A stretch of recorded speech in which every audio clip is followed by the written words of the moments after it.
Two of the most acclaimed drama anime might be fooling you. Is Your Lie in April really as emotional as people say? What about Violet Evergarden? Is it just gorgeous animation carrying a weak story? The truth is, one of them is absolute cinema and the other a huge disappointment. But do you know which is which? Drop your thoughts in the comments and see if you still think the same by the end of the video, because now we're gonna break down these giants of ugly crying. Seibaa! Before we decide which drama reigns supreme, it's important to revisit the premise of each one. In Your Lie in April, we follow a prodigy pianist who becomes completely traumatized and unable to hear the piano after losing his mother. Or maybe he just realized he'll never play the domestic girlfriend opening. Who knows? Meanwhile, Violet Evergarden follows a young woman who was used as a weapon in war, but who wakes up in a time of peace and begins a new life working at the post office. Thankfully, instead of cosplaying Death Stranding, she writes letters for other people, trying to translate feelings she can't even grasp herself. All of this in an attempt to understand the I love you said by her major, the most important person in her life during the last fateful and bloody moment they shared together. But she isn't the only one whose life is changed by another person, because in Your Lie in April, the protagonist's monochrome world starts to gain color when he meets an eccentric violinist and accidentally on purpose takes embarrassing photos of her. From that meeting on, the story truly begins, acting as a lively yet melancholic romance on the surface, while tackling more delicate themes wrapped in classical music. On the other hand, Violet Evergarden places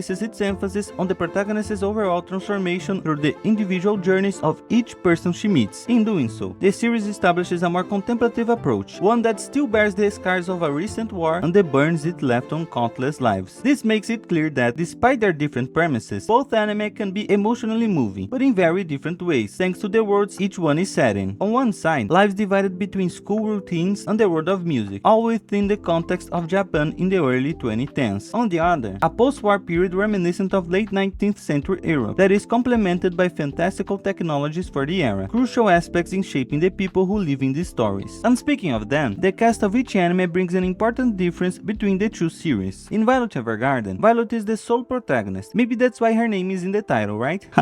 At first, she's an orphan who only knows how to function as a soldier and gives off the impression of having no emotions, interpreting everything in an extremely literal way. But she uses her entire being, or at least what's left of it, to understand others, because being literal is simply part of who she is, and that makes her conflict quieter, of someone who tries to imitate others, fails, and through those small reality checks, begins to grasp the complexity of the monster called emotion. Now, in Your Lie in April, we have four very important characters affected by the lie mentioned in the title, but two of them are what I'd call the protagonists, Kaori and Kosei. Kosei Arima is a brilliant, methodical pianist who, instead of copying Beethoven with his deafness, carries a complicated relationship with music, where the piano is part of his reason for living, but also a reminder of a traumatic past involving his mother. And I won't even get into how his father seems to have gone out to buy cigarettes and never came back. In contrast, Kaori Miyazono has both parents very much present and is a cheerful, short-tempered girl. She plays the violin by letting her emotions take over the notes, creating the necessary shock to move Kosei's life forward. But he's not the only one affected by this. His friend Watari, besides being the next candidate for the Blue Lock project, is the popular guy who supports everyone and receives Kaori's apparent affection, while also acting as a sports buddy to Tsubaki, a baseball player stuck in the protagonist's childhood friend zone, who rounds out the main group of the story. Besides this fantastic four, the show also introduces ever-present secondary characters who complement its musical world and the cast's emotional weight, and they range from rivals on stage to schoolmates to the best mother in the anime, along with a few others. While Violet Evergarden has the postal workers as recurring side characters with timely appearances, because the ones who truly stand out are Violet's clients, whether a writer, a soldier, or a mother. They're all people who simply share the fact that they live in the same era, have feelings they want to express, and end up meeting a special auto-memory doll, capable of moving hearts. Just like you can move my heart by leaving a like on this video, hyping the content, and subscribing to help the channel reach 200 subscribers. Either way, while in Your Lie in April, the protagonist's single dramatic core drives the story at all times, in Violet Evergarden, the main character's drama often stays between the lines, only taking the spotlight during key moments that usually involve her past. With that in mind, now is the time to dive deeper into how both anime function in order to make the differences between them even clearer. In Your Lie in April, Kosei is constantly pushed to grow because of Kaori, and he is the gravitational center of the story, influencing almost every character around him. While in Violet Evergarden, the title character begins to transform because of her major, but the real development happens through her interactions with many different people. So Violet is not the starting point of the stories, but rather the medium through which they reach their conclusion, a common factor that leaves a lasting impact. Part of this comes from the different structure structures of the two narratives. One is more traditional, taking place over a short period of time and balancing the emotional journeys of several characters connected to the protagonist, while the other spans years and blends traditionally connected segments with episodic sequences that are only linked by Violet's overarching narrative. Additionally, it's impossible to separate Your Lie in April from its music, not only because of the characters' careers, but because major performances are indispensable moments that combine internal monologues, flashbacks, and musical notes to convey the artist's emotions. At the same time, it's common to see an impressive amount of yapping from the judges and the audience explaining the music, something that can be great for those who like everything spelled out, but may push over viewers who prefer to simply feel the melody's power. In contrast, Violet Evergarden doesn't have the same relationship with music within its story. Here, emotions are more often conveyed through small gestures or a few powerful words written on paper, and this only works because of the world they live in. Without widely spread communication technologies, letters capable of crossing time and space carry much more weight, and they also force Violet to travel long distances to fulfill her duties. Hey, maybe she really is playing Death Stranding after all. Impressionante demais essa cena. Olha essa geometria. This is very different from Your Lie in April, where music is something timeless, while its more modern setting helps the viewer feel like the story could be happening right now. And it also opens the door to another crucial difference between the two series, the way and frequency with which they make us sweat through our eyes. Monstro não chora. In the Pianist anime, there are many beautiful scenes, but I'd say 3 moments stand above the rest. Episode 13, which closes one of the protagonist's arcs, Episode 18, which almost feels like the anime's climax, and the grand finale, featuring one of the most iconic moments in recent anime history, despite being the least impactful one in my opinion. But before explaining why, it's important to mention that Violet Evergarden has countless emotional moments, messages from sister to brother, sister to sister, mother to daughter, or even Violet's own story, which is absolutely heartbreaking and almost neck-breaking too. These moments work so well because their narratives are often condensed to reach the climax faster and with great emotional power, not to mention that some of them have also left a permanent mark on the anime world. Now, when it comes to the letter twist in Your Lie in April, it brilliantly recontextualizes the entire series, to the point where Kaori almost feels like Light Yagami saying,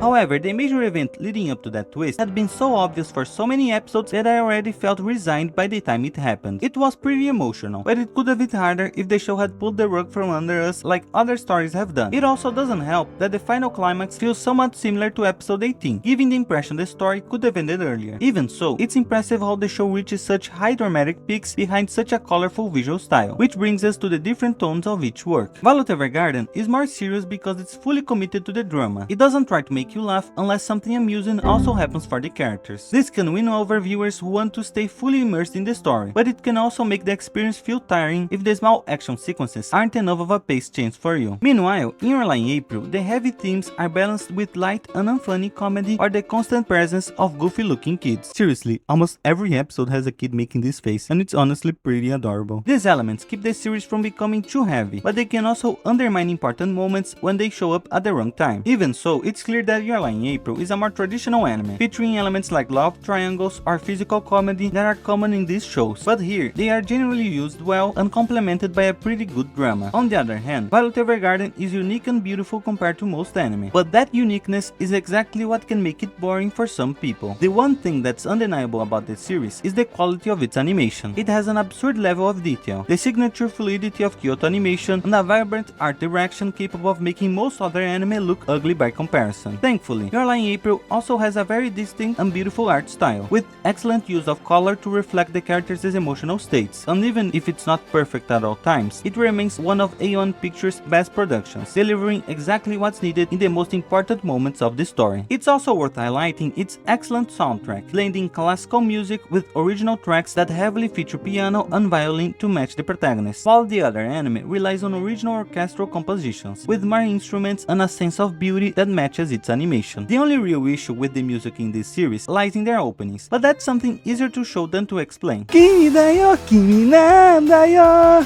oshiete kureta, kotoba wa iste mo, kataru de mo nakute.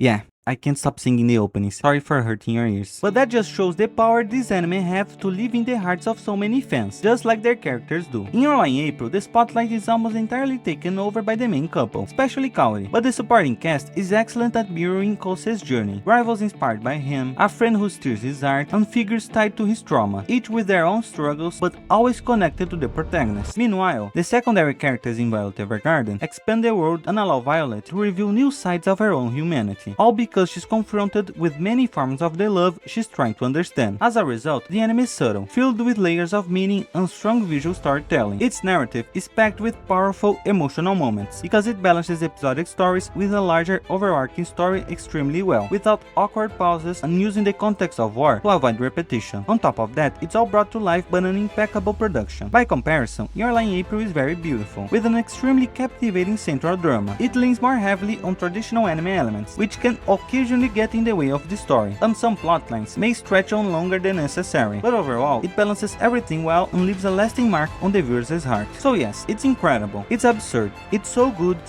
that I'm comparing it to Violet Evergarden.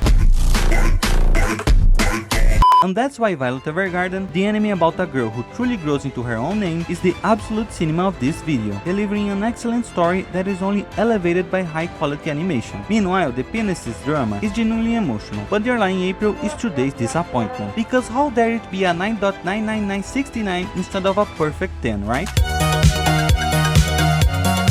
If you enjoyed the video, don't forget to like and subscribe so you don't miss new content. Thank you so much for watching, I'm Sid from the Seibaa TV channel and I'll see you in the next video.